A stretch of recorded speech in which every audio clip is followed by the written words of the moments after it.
Welcome to Greek for a Week. I'm glad that you are viewing this week's video. And this week we begin the final chapter of the book of Philippians, chapter 4. We're only going to look at verse 1, but I think it's part of a larger paragraph of chapter 4, verses 1 through 9.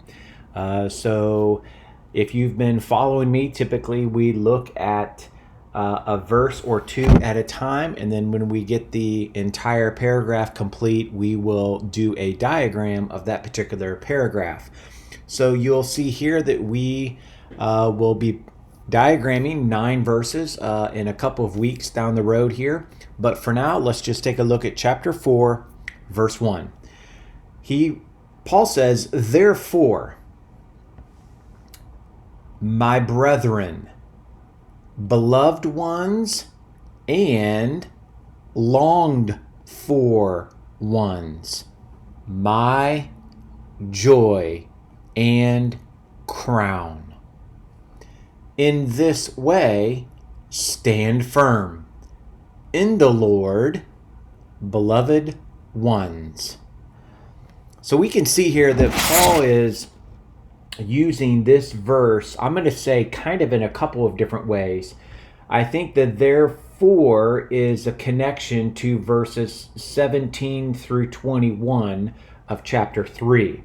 I think it draws a consequence, if you will, from that previous paragraph. As well as I think it also points forward into the rest of this paragraph, verses 2 through 9.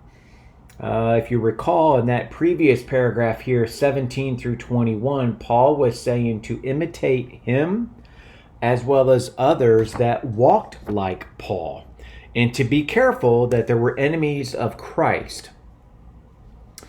He uses the term here, adelphoi, so he's referencing the brethren or the brothers and sisters of Philippi.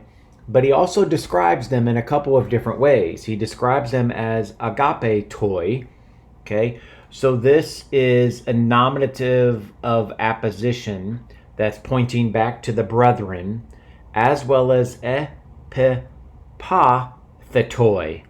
That also is a nominative of apposition that points back to adelphoi.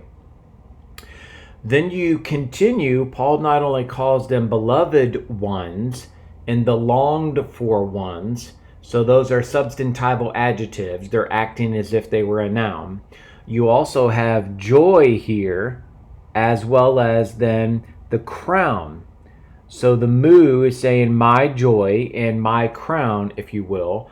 Both of those also are nominative of appositions, pointing back to the brothers and the sisters. So both uses of mu here and here are possessive genitives. Then as we get down to the second line, you have the ste kete. That's a present active imperative, second person plural, of ste ko.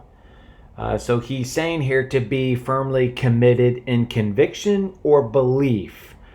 And Hellerman is the one who makes that statement to describe the stekete, the imperative, and he writes in the Exegetical Guide to the Greek New Testament, published by Broadman and Holman. Then you finally have the en curio. You have a prepositional phrase that modifies the standing firm, and it's basically that you are remaining firmly fixed in the domain of Christ. So it's locative in its use or location. Again, he repeats the beloved ones here. So you have 2 uses of beloved ones. Again, firmly containing or firmly describing, if you will, how Paul is addressing these particular people of the church at Philippi. It's a term of endearment. Again, with these final admonitions coming, I wouldn't see it any other way coming from Paul's hand. That is, you are my beloved ones. Stand firm in the Lord. Again, trust this has been helpful. We will look at verses 2 and 3 next week. Have a great week.